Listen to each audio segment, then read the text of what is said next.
wabarakatuh. Selamat pagi semuanya. Bagaimana kabarnya hari ini? Kita berjumpa lagi di Pratikum Genetika. Berjumpa lagi dengan saya, Bea Hana Siswati, dosen Prodi Pendidikan Biologi FKIP Universitas Jember. Bebio Unaits, amazing.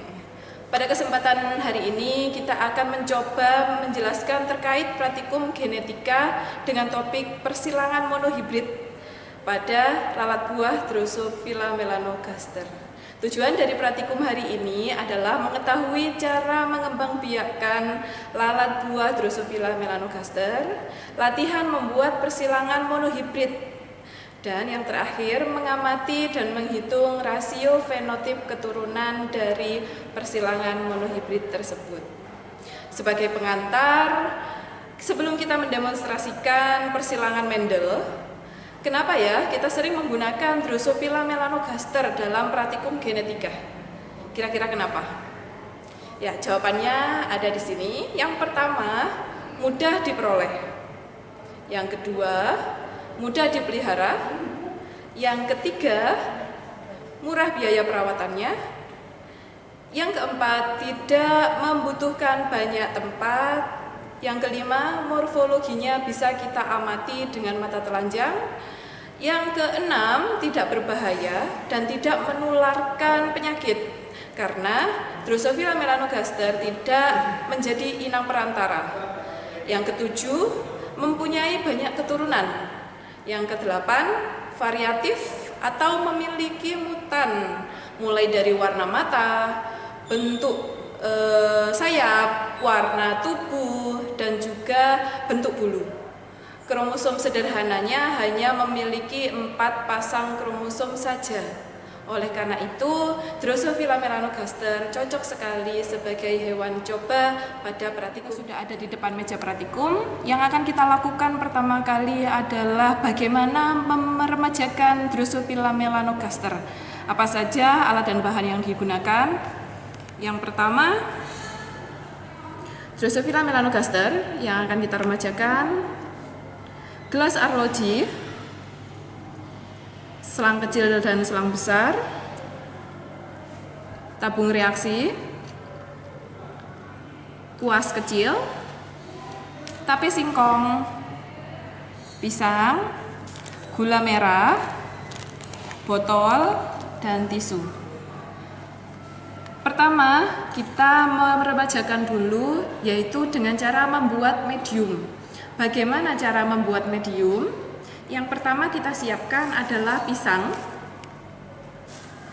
tapai, singkong, dan gula merah.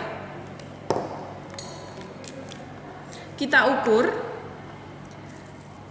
pisang, tape, dan gula merah perbandingannya 7:2:1. 7 untuk pisang, jadi misalnya kita menggunakan 700 gram pisang, maka tapenya 200 gram, gula merahnya 100 gram. Oke, sekarang kita mencoba menyilangkan persilangan monohibrid pada Drosophila melanogaster. Yang perlu kita siapkan adalah selang isolasi lalat. Kebetulan lalatnya sudah menetas. Ini di ampul kemarin. Ini untuk strain N. Untuk strain N. Dan satunya strain E. Oke. Dari sini kita pilih.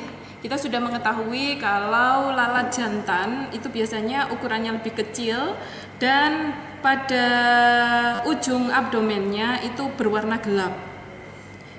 Nah, kita pilih satu jantan dan satu betina dari selang ampulan atau selang isolasi. Kemudian kita masukkan ke medium baru tempat persilangan mereka. Caranya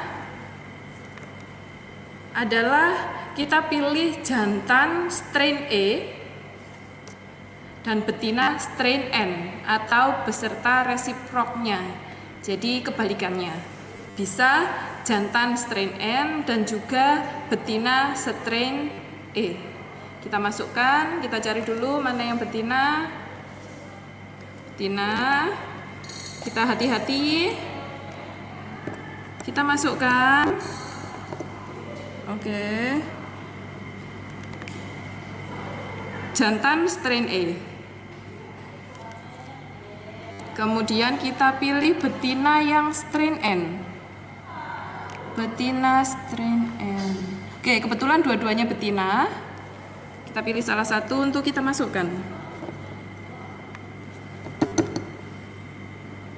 Oke, sudah masuk. Ada satu jantan dan satu betina.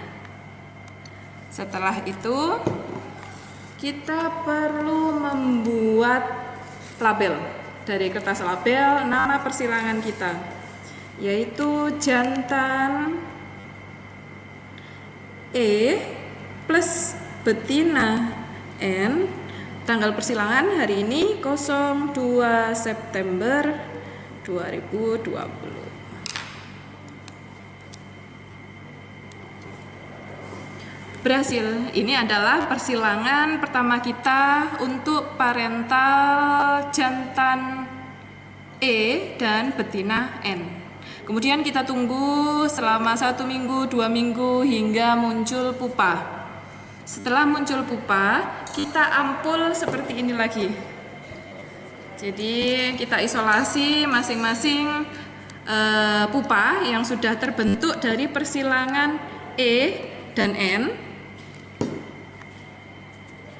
Kemudian hasil persilangan tersebut, pupa tersebut, kita silangkan kembali, yaitu parental kedua untuk menghasilkan F2.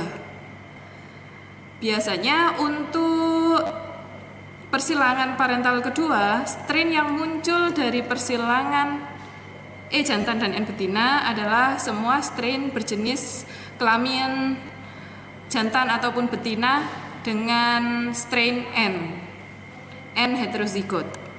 Kemudian kita silangkan dengan N heterozigot, nanti akan menghasilkan F2. Setelah menghasilkan F2, sama seperti biasa, kita ampul, kemudian kita hitung berapa banyak lalat yang diperoleh dari strain persilangan parental kedua, kemudian kita hitung rasio fenotipnya.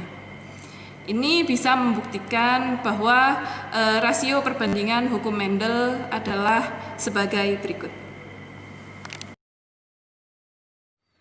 Berikut disajikan tabel persilangan monohibrid pada Drosophila melanogaster. Persilangan monohibrid yang kita lakukan, persilangan strain N dan E sebagai parental pertama digunakan untuk mendemonstrasikan keberadaan hukum Mendel 1. Anakan dari persilangan tersebut, yaitu F1, digunakan sebagai P2.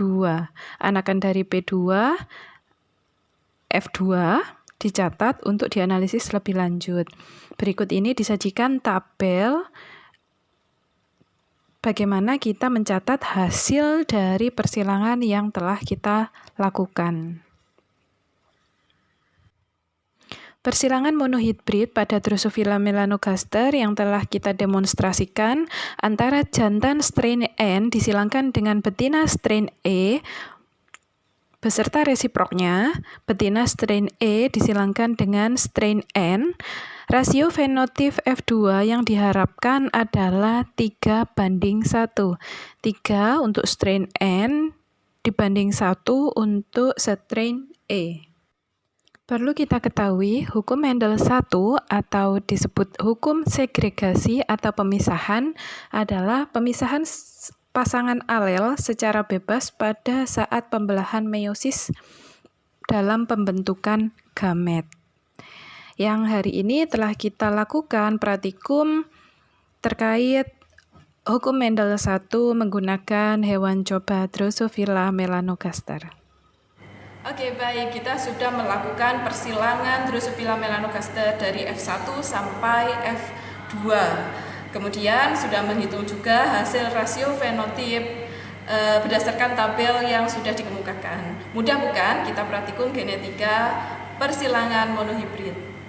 Oleh karena itu, sampai jumpa di video selanjutnya yang akan menjelaskan materi yang lebih menarik lagi. Praktikum genetika selanjutnya. Dari saya cukupkan sekian. Salam sehat. Wassalamualaikum warahmatullahi wabarakatuh. Baby Unet, amazing.